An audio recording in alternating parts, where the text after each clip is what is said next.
Hey, what's going on? You know who it is. You know what it is. Just your boy Town Biz. All right, so check this out. So I forgot to do a video about this, but I decided to do a video about this. It's just gonna be a random video because it really pisses me off because I'm just thinking about what was recently announced about maybe a month and a half ago about Barry Bonds in regards to Barry Bonds.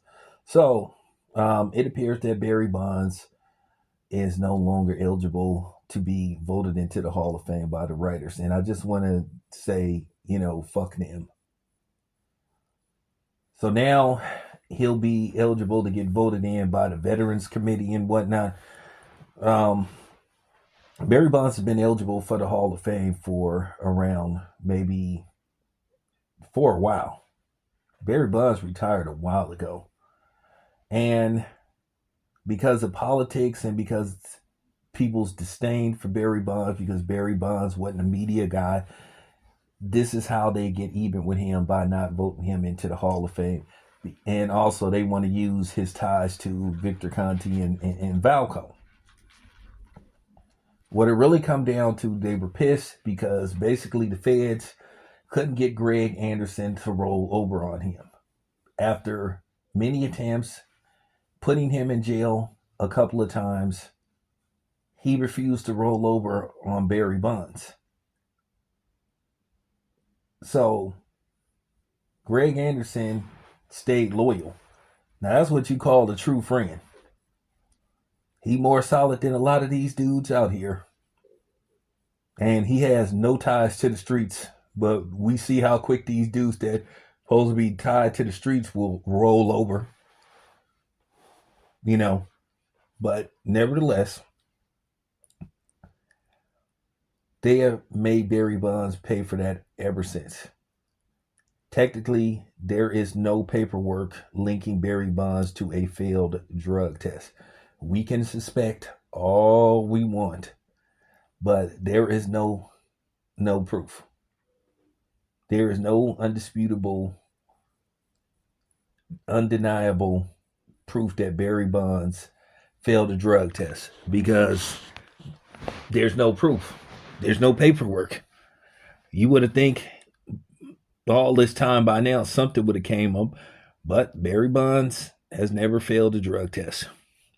But like I said, I find it amazing that they got a dude that openly admitted to testing positive for PEDs and David Ortiz is somehow in the Baseball Hall of Fame.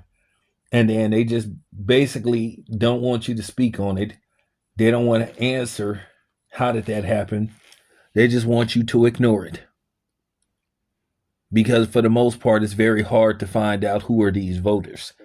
But they call themselves taking a moral stance against Barry Bonds because they suspect it. Like I said, it's not what you think. It's not what you think you know. It's about what you can prove. And they haven't been able to prove it.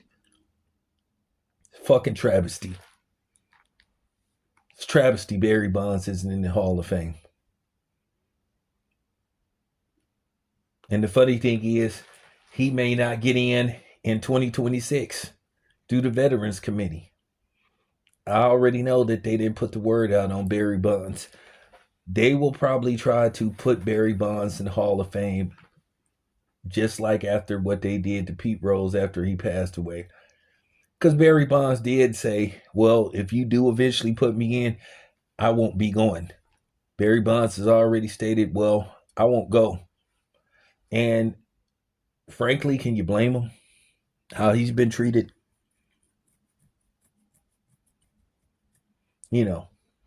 Despite me being a media guy, I can distinguish whether I like somebody or not and what somebody contribute as an athlete. I can do that. I can distinguish the difference. I'm not going to say I'm not going to vote him in because he did this to me, he did that to me, but that's what's going on with Barry Bonds. And it's no other way to put it. Now, do I think that him being a melanated man plays a little bit in it? Of course. That's always that's always a conversation or a subject that's under suspicion, or what's going on with him is under suspicion. Yeah, absolutely. Anyway, it's your boy Town. I'm out.